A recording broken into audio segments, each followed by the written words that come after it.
Welcome back. And right now we're going to go into a discussion on the mobile banking revolution. Where are the new growth opportunities? And on the panel today we have Darryl Okoudjou, CEO of MFS Africa, Brian Richardson, CEO of Wizzit International, Mortimer Hope, Director of Africa, GSMA, and Tony de Sousa from Telkom, as well as Fritz Milosevic, Managing Partner at Dotadvisors. And Mr. Milosevic will be moderating this panel. Please give the panelists a round of applause. Over to you, Fritz. Yeah, good morning, everyone. And a quick word up front. I'm quite intimidated by this highly experienced and competent mobile money and mobile banking panel here around me. And I will still make use of Net Florist at some stage to send special thanks to Mr. Wakama for manhandling me in the role of moderating this this round. But it is exciting, and he's given me some pointers in the way how we can handle this as a pleasant affair, hopefully for everyone. I don't think that Tony and Mortimer need to introduce themselves again, since they have had their presentations, which were quite good and informative. Quick word on myself. I have worked in the past for a consulting company, subsidiary of Deutsche Telekom, for many years in the telecom space, and after that spent a few years in a green bank, Nedbank Capital, that's somewhere here nearby. And due to that, gathered a bit of experience what the sort of interface between telco operators and banks, as far as digital and mobile banking, mobile money is concerned, can mean. And 2.5 years ago started a boutique advisory company called Dotadvisors. If maybe Darryl and Brian could also briefly introduce themselves. Sure. Thank you. My name is Darryl Okoudjou. I'm the CEO of MFS Africa, which is a Pan-African company based here in Braamfontein that has built and operates the largest mobile money hub across sub-Saharan Africa. We typically connect mobile money schemes that Mr. Hope was talking about earlier, enabling that interoperability, cross-border and cross-currencies. I'm Brian Richardson. Apologies for my back here, but that's the way it's been set up. I'm the Chief Executive and Founder of Wizzit International. We're regarded as global pioneers and disruptive innovators in the space of mobile banking. We were the first to launch in 2004 using USSD as a commercial platform to facilitate banking, particularly at the lower end of the pyramid. Today we're in three continents, 9 countries, about 7 million active customers. We've got 3 new customers coming on board in 3 different countries. We're passionate about financial inclusion. The world of 7 billion people, you've got 3 billion that are financially excluded, and we may debate what that means. And I think what's been a surprise to me is the take-up. When we launched in 2004, senior executives, particularly in the banking industry, said to us, nobody in their right mind will ever do a financial transaction on a mobile phone. They told me I was smoking something, I needed to book myself into a special home. They really thought I was crazy. Today I think it's fair to say that mobile is part of the mainstream payment space. It is here to stay, whether we like it or not. The banks can kick, scream and resist it for as much as they want, but I do think it is here to stay. We're just touching the tip of the iceberg, and hopefully we can talk about a lot of things here. I'll be controversial in my usual way, just to stimulate some thought as we go through. Thank you, Brian. Agreed. Before we continue with the opening statements from my side, I definitely agree that the mobile has become the #1 transaction and interaction communication point, particularly when it comes to mobile banking, mobile financial services. And maybe in terms of our agenda and the discussion, maybe we don't define a mobile banking revolution as a very narrow mobile banking related topic, but including mobile money and broader mobile financial services are probably better for the purpose of the discussion. And really opening from my side is that, and I want to use a South African example, which has been well documented for all South African participants in the room here, is that it's quite clear that the question of whether telcos and banks will compete or collaborate is defined in this country very much by the regulator and forced the operators to collaborate with the banks. I think the two more prominent examples of the larger players being MTN and Vodacom having partnered with Standard Bank, and in the case of Vodacom was Nedbank first and later was Bidvest Bank, has shown that as much as it's been regulatory driven that this happened, I don't think these were all necessarily partnerships and marriages that were extremely happy. And I don't have the latest numbers on top of my mind, but everything I can remember wasn't screaming a huge success in terms of mobile banking, mobile money adoption in a sense that these partners wanted to drive, which opens rightfully the question, what could be done differently here? Yeah, if I can just chip in, and I've been in the space a long time, and I stand subject to correction, but I don't know of a single happy marriage between a bank and a telco, anywhere in the world. And it's not driven by regulation. I think that's a nice thing to hide behind. It's not regulated that a bank and a telco can't talk to each other, they can't work together, they can't collaborate. Banks are notoriously bad at partnerships. They probably can't spell partner. Are there any bankers here? Yeah. Brian, before you go on with hammering the banks, let's give Tony a chance to make an opening remark from a Telkom's operator. So I'll come back to a comment I made earlier on mobile apps. And so firstly, proliferation of mobile devices in Africa is bigger and growing more than in North America. So the North American economy is 7 times the size of the African continent, the GDP. From mobile device penetration, with over 1 billion devices deployed, it is bigger from a mobile device deployment than North America. The other thing that I learned a couple of years ago is you cannot take a mobile app from the West and deploy it in Africa. In Africa, we have particular considerations to take into account: bandwidth, connectivity, costs, etc. The other fact is, as I mentioned, mobile apps in the West are a nice to have. Mobile money as a mobile app is a must-have. It's a matter of life and death in Africa. So I agree with the comments. That's actually a given. I have my personal view. It's not necessarily that of Telkom, and that is, I think there is reluctance from the incumbent significant banks and lobbying and everything else that hinders the adoption of mobile money in a big way. These organizations are established, they have significant investments, and they incur significant costs, and they make a lot of money.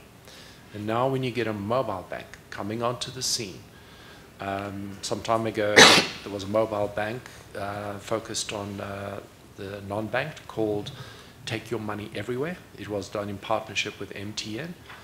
Much to my disappointment, it was actually acquired by an Australian bank, and it was technology built by South Africans. But I agree. I think the telcos fear the banks getting a telecommunications license, and there are 1 or 2 who have that in place already, FNB being one of them. And then I think the banks fear the telecommunications operators getting a banking license. In one of the slides that I had, it's not just in South Africa, in the UK, in 2010, Metro Bank was the first company to get a banking license in the UK in 150 years. Okay. Since then, a number of banking licenses have been issued. So that's the thing that I think needs to change to give mobile money the momentum it deserves. If I can add a few things on this. I think it's not just the bank. I think it's people who work in the bank. And the people who choose to join banks, and I mean, in South Africa and the rest of Africa, are looking for something quite different from someone who chooses to join a mobile network. And people who work for mobile network tend to be more mass market, consumer-oriented people who are quite happy to go to Brie, you know, to melt. They know that's where the business is, where the young graduate that goes and works at the bank is probably attracted to the suit, the tie, the air conditioner, and all that. And they start there, really. And so the real thing about mobile money, we keep focusing on the mobile. It's not about the mobile. It's about distribution. And at the end of the day, if you look across the last 15 years, who has built the most successful, the most efficient, the most resilient distribution network? Mobile networks. It doesn't mean no other organization can build it.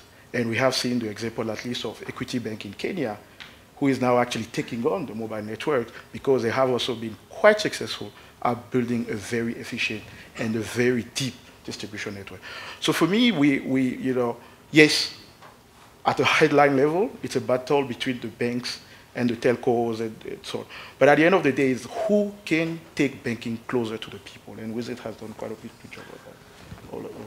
We have, and our customers are banks, so I'm certainly not here to bash the banks. And I think there, theoretically and hypothetically, there are great opportunities for collaboration between a bank because it has all the compliance, all the regulatory, all the statutory, all that stuff in place. Telcos don't want that stuff. No. They really don't. And they're not good at it. And therefore, what they bring in distribution, the bank bring in compliance and regulatory stuff. So there are synergies. But it is a marriage made in hell. Don't ask me why it doesn't work. I just don't know of a situation where it has worked. So I would support it. But I think also if you look at the motivations for the respective industries to be in the space, and maybe it has changed now, but certainly banks historically never believed that there was money to be made at the bottom of the pyramid. It just did not suit their revenue model. It did not suit their cost model. The lower end, the unbanked population being rurally based, expensive to put brick and mortar branch infrastructures there, all of those reasons that we know. The motivation for the telcos to get in the space to reduce churn, increase stickability, hold on to customers. With interoperability that you were talking about, that motivation suddenly becomes eroded because now everybody's in the space. I have the pleasure of talking at numerous conferences around the world, and the last one was a public debate at Harvard Business School with Michael Joseph. The reality is there's only 5 mobile network operators that are making any money out of mobile money in the world, despite all the hype and all the buzz and all the everything else of it. 5. And you look at the investment that has gone into it. So I think one needs to separate the wheat from the chaff and sort of bring a sense of reality to the business opportunity as well. I'd just like to, just a quick question. The 5, are they all African? No. How many are African? Yeah, and unfortunately, one of them is not in South Africa. Michael didn't elaborate who they were, but M-Pesa would certainly be one of them. Bcash would be another. He didn't indicate as to where the others were. But I think it's fair to say that also very much in line with the results of the MasterCard Mobile Payments Readiness Index that came out, I think, about 2 years ago, and they keep tracking it. You know, East Africa, and which is really basically Kenya and Tanzania, yeah, with M-Pesa, is the worldwide still unique example. I think we had it in one of the 2 of the presentations, is that there isn't any other market worldwide with that level of proliferation, adoption, usage, etc. for mobile money. And I think, sorry, I've just seen some study last year that was starting to investigate a little bit more mobile money specifically, and they looked outside of East Africa. I think they included that. And there were some hypotheses going around that there hasn't been much research done really on mobile money adoption, and there's still quite a utilization gap. So it's not necessary that all the users are unbanked. It's not necessary that they're all rural. It's interesting to see that most of these countries, these handful of countries where it's successful, they're all low to medium income countries. So I think they continue doing their research on that piece to try and find the answers. But along these lines, it would be interesting to hear from Mortimer, further elaborating on what you had on your slides, how the GSMA is driving that. And I think in the mobile banking environment, the question is obviously pertinent in terms of working with the regulators. Okay, before I get to that, I just wanted to mention that mobile money, the rationale some of the mobile companies use for launching it is not really to make money. It's really a stickability issue to retain customers.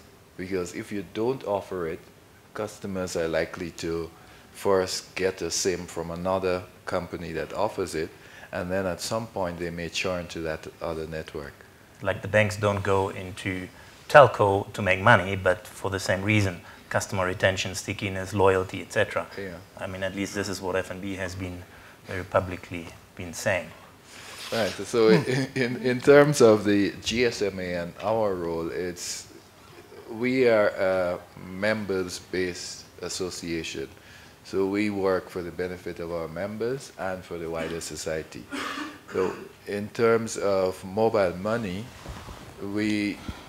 firstly, we develop policies that would assist our members to operate. And one of the largest obstacles, it's in the regulatory space. So many countries, they're not given the opportunity to have a license to provide mobile money services. So we work with our members. We meet with regulators where necessary, produce position papers, and generally strive to make a level playing field for all players. We understand that it's better to collaborate in some instances, but as you've mentioned, collaboration sometimes it's not as easy as we would like.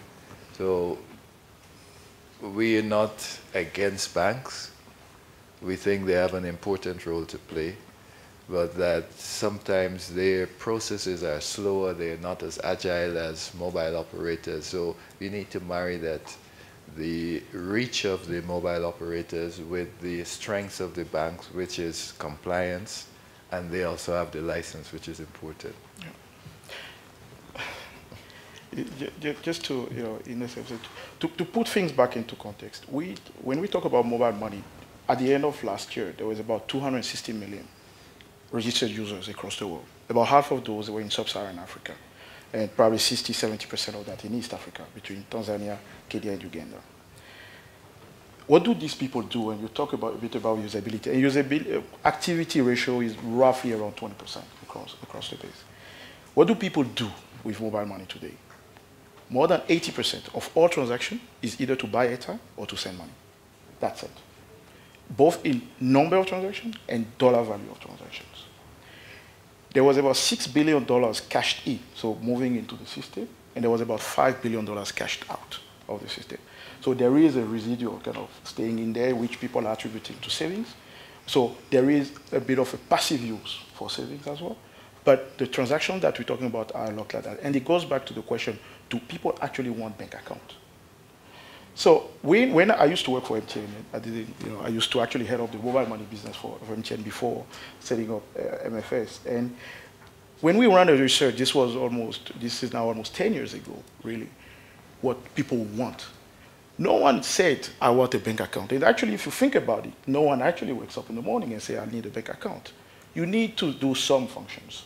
And decorrelate that with the notion of bank account is something that mobile networks have done well. And other companies, not just mobile network, there is Zona in Zambia, there is Wari in Senegal, who has actually done way better. Wari has 70% market share when it comes to money transfer in Senegal, where a market where Orange and Tigo is competing. So at the end of the day, we have to, and I think it was Tony who was saying we need to start with the consumer. And especially the one at the bottom of the pyramid, they have very specific needs, and they want to do it affordably and conveniently. So, and the mobile channel, irrespective of how you associate it with, the mobile channel offered a great solution for that. Another great success of mobile money is Telenor in Pakistan. But no transaction actually goes through the mobile. People use agents who are using mobile phone, what they call over-the-counter transactions. So I think and quite frankly, even in the P2P numbers that the mobile networks are talking about, when you say P2P, which is the money transfer, none of them actually disclose how many of that is done over the counter, which means people go to the service center and then pick it up at the other service center. If you go to MTN service center in Ghana today, the longest queue is for mobile money, which bring to them all the problems that maybe they didn't anticipate. But at the end of the day, this is to come back and say, okay, when we talk about this battle, what we're trying to achieve, all of us, and I believe all of us around here are trying to achieve this financial inclusion, which we all agree will start gradually, and digitalization through mobile offer a great path to that. What people are doing right now is just to send money to each other, because that was complicated and it was costly. And then there will be an opportunity to build other services on top. And I think starting from this year, we're hearing a whole lot more about insurance. We heard it from Lillian earlier. We're hearing a lot more about lending, savings, more complicated products. That, again, I think now open up the opportunity for banking or financial institutions traditionally to agree maybe or accept that they lost the first phase, which is the distribution phase, not really the technology phase. It was the distribution battle. But there's still an opportunity. I still believe they're better equipped from a compliance point of view, from experience point of view, from a risk pricing point of view, to actually take the next wave, which is financial services and so on and so on. And the banks who are looking at it that way are definitely making good.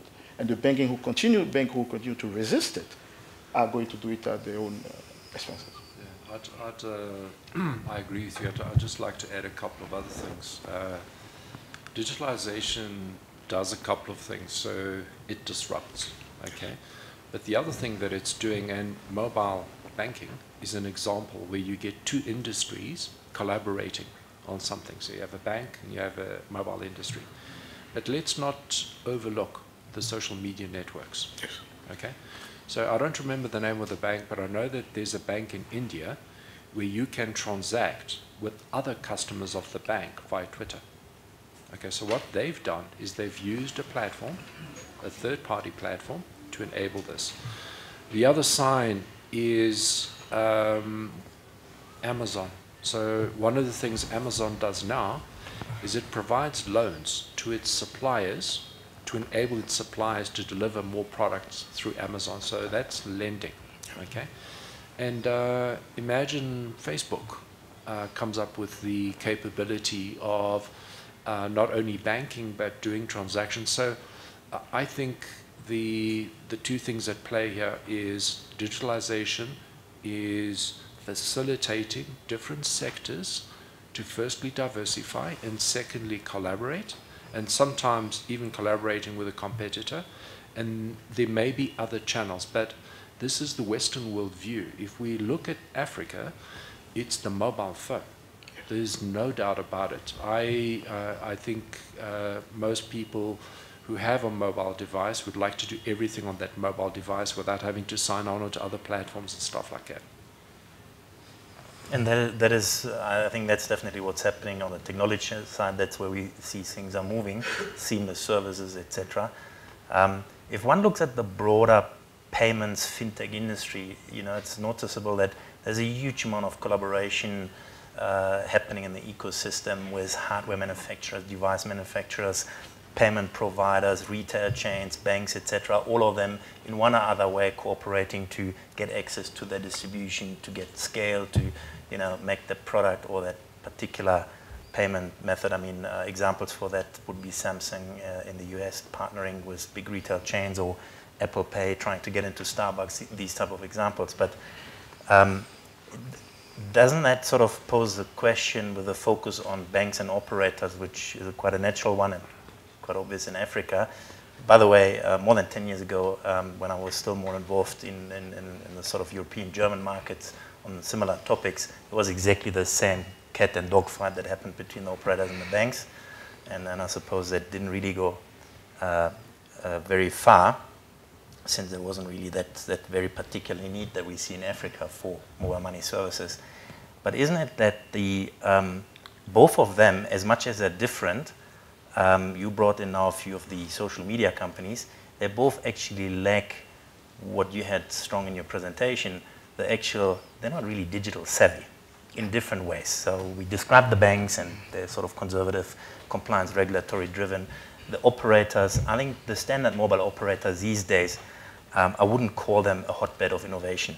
They're also very engineering-driven network operators. They're focused on making sure their CapEx is rolled out nicely, make sure LTE is available, and get the top crop of the LSM 10 plus customers and corporate customers. And they do struggle with what they call emerging markets. And it's not that they don't have products there. It's not that they pay attention to that. Of course, they do. But it's not really, except again for like the Safaricom example, that we see that something really reaches scale. And isn't it that they lack the digital savviness, maybe in combination with understanding the bottom of the pyramid, to provide such services? If I can take this, I think, and Tony set the stage, I think that creates opportunity. And a company like MFS Africa exists to take that opportunity. Because, well, in theory, we all know what needs to be done. But some people are too slow to do it. Some people don't understand it. And if you take, you might have seen an announcement earlier this year that we have been selected to connect MTN operations and Vodafone operations in East Africa to facilitate that interoperability cross-border. The launch was done 2 weeks ago, but now you can send money from Kenya to Rwanda, to Uganda, from Rwanda, and all that. Now, in theory, there's no reason for us to exist because they had all the pieces. They were regulated, each of them, Safaricom being the largest, has mobile money license, all the things, and then MTN in Kenya, MTN in Uganda, Vodacom in Tanzania. But the pace of the change and the demand from the user, again, it starts with the user. The average user in Kenya today, when he SMS a number in Tanzania, it works. When he picks up his phone and calls someone in Tanzania, the person picks up. Why he cannot send money to someone in Tanzania? Why will that not work?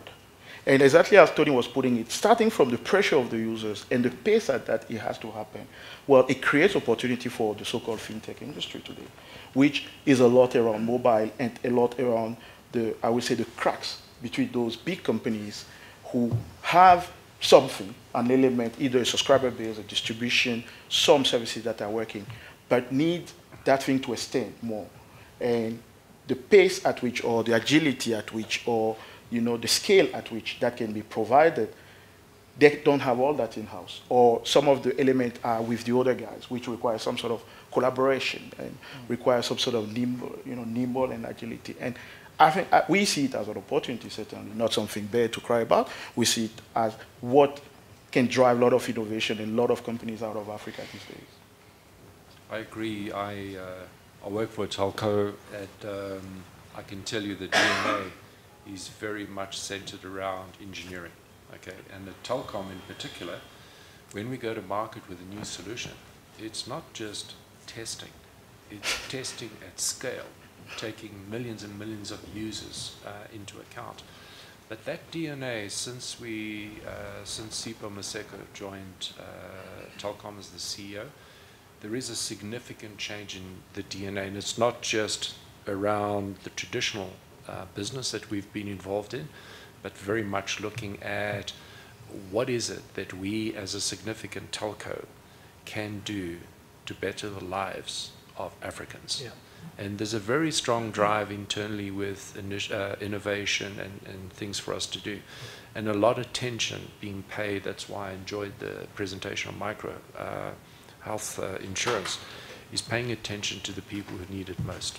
So there's all of this happening, but it doesn't come through yet from Telkom. And I was chatting with someone at the break, and Telkom in the past would make lots of announcements and take time to deliver. So what we're doing now is we've changed that. We'll start talking when we've done it. So watch this space. Wise. So, are you saying, Tony, that Telkom is also, you mentioned the multi-sided business model somewhere on your slides. Are you now becoming a lot more open as an enabler for upstream customers like a MFS or even a Wizzit, etc., to enable these type of corporates to gain easy access, not necessarily to distribution or customer base, but basically to enable their own business models? Absolutely. This is a critical focus for us, and we recognize that we can't do the things we want by ourselves. Yeah. We've accepted that. Okay, so we continuously, especially in my area, we continuously explore partnerships with external entities where together we can actually do something. So, and this is across everything. So it's across solutions, it's reaching out to people in urban areas, it is innovation and all those things. So the partnership element is very much there. And for example, in education and health, there's things we can do, and then there are things that we do with partners. So we can't do it by ourselves, and with all respect, many other companies, what they're doing, also can't do by themselves if they want to scale. So partnerships is very much the way to go. It's good to hear about the new Telkom approach. Telkom traditionally have very good products, but your sales channels, aftercare, very bad. So good, we congratulate you on that. It's a pity that the business model and the new approach requires ideally a lot of scale on the customer side and millions of customers that, well, maybe you do the acquisition that's rumored in the market and add some C subscribers. So that would be a great operator having that mindset and philosophy. Just a question. Is Telkom going to be more involved in the mobile money space?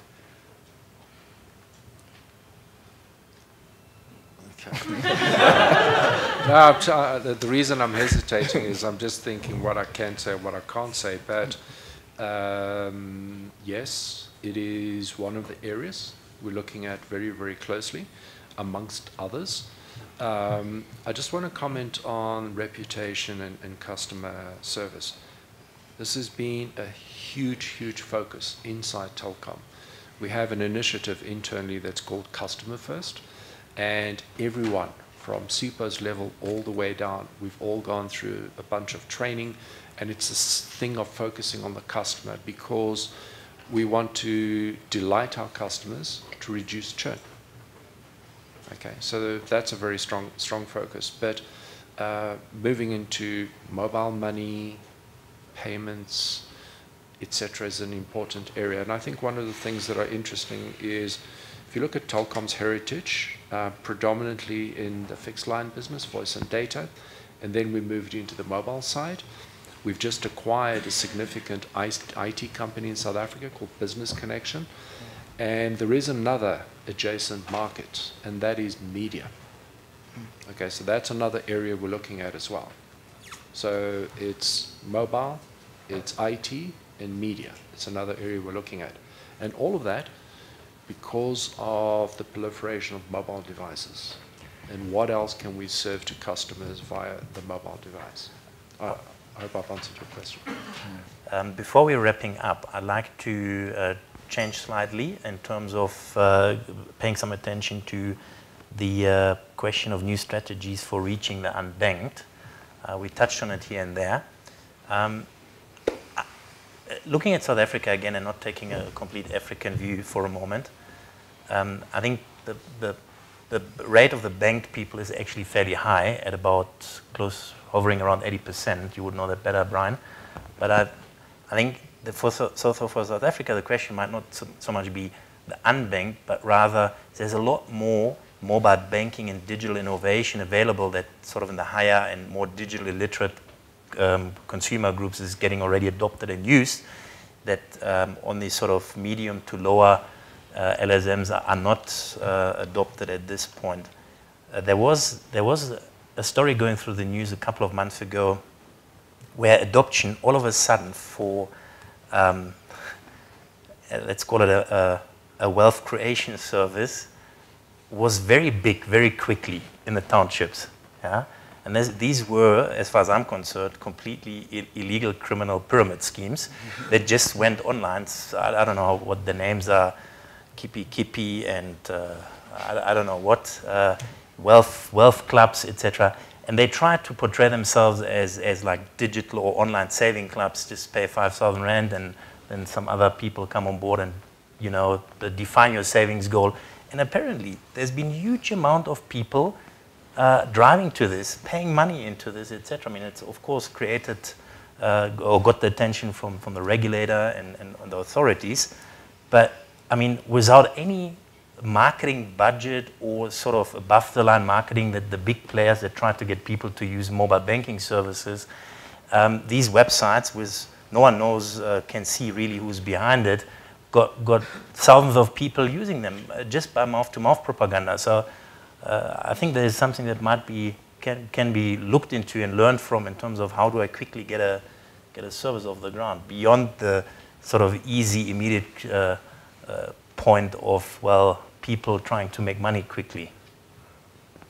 Well, I guess it's identifying a need and then then going for it. And people have always fallen victim to these sort of schemes. And the premise always is that you get a very quick return on your investment. So,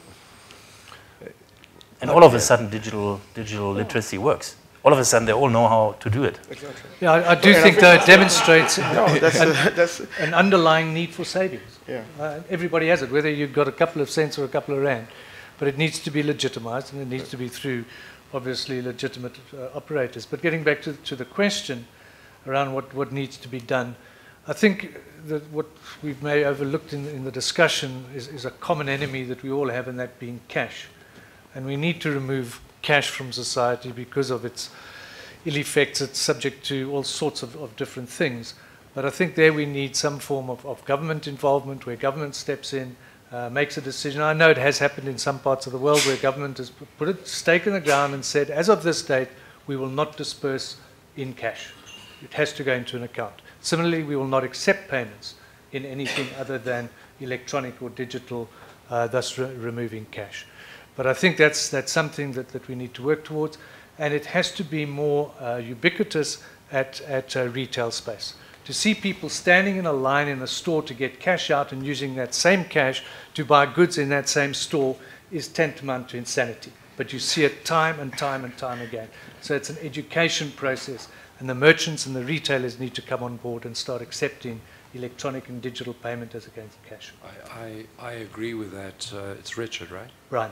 I agree with that, but there's one thing here that's really key: trust. Absolutely. Okay, trust and transparency. So 100 years ago, people looked at banking one way. Today, with banks and significant financial institutions literally disappearing overnight, there's a lot of people, myself included, that I don't know which bank I can trust because I don't really know what's going on and I don't know if I'm going to lose my money. Sure. So trust and transparency Absolutely critical. needs to be at the forefront. Yep. I will continue to push for the innovation and the tech thing. And it would have been good to have a banker. Brian is not a real one in this because I think every bank we look at today, every paper you read, there is a head of innovation. There is this new innovator, this incubator, this bank is putting out, and so on. So one, I'm here to see something massive coming out of it. And two, I actually have a plea. Today, people like Amazon and Google and Facebook are able to grow that tremendously because they can harness the power of other people. And there's a simple word for how you can enable that. It's called API. What if the bank can put out API and just leave the rest? What if a bank can just put an API that allows people now to look at this and say, okay, I have an idea for this business. This is how I can use this API to create this saving product. That will never get approval in any bank in our lifetime. What if insurance companies can do the same? Instead of thinking that this whole business of giving insurance to the billions who don't have it on the continent will have to be done by them, there is no chance. But if they can think of it to say, okay, there are millions of young people out there, IT literate, who can spend days thinking about how they can perfect models, but they just need access. And access has a word now, it's called API. So if the bank and the financial institution can put those things out, the rest will take care of itself. I agree with you. It's the API economy. Yes. Yep. It's not the sharing economy anymore. Before it gets shared. We're not sharing our bank accounts. We just give APIs to get easy access to my bank account. Okay. See, this is a critical point. So, if you look at some of the significant, successful digital companies, they have, by design, made it difficult to share information. And I think there's many other businesses who do a similar thing. I agree with you 100%. Publishing those APIs, you can enforce the governance, security, and everything else by publishing those APIs. It's one less thing I need to do in order to get my business off the ground. Yep. And the company whose API I use benefits from that. And in fact, that is Alibaba is a great example of that, as is Amazon with APIs. Absolutely. Oh, I think we have reached the limit. I think this discussion could certainly go on from here, but thank you very much to everyone, and I'm sure we're having an interesting rest of the day. Thank you. Thank you. Thank you. Thank you.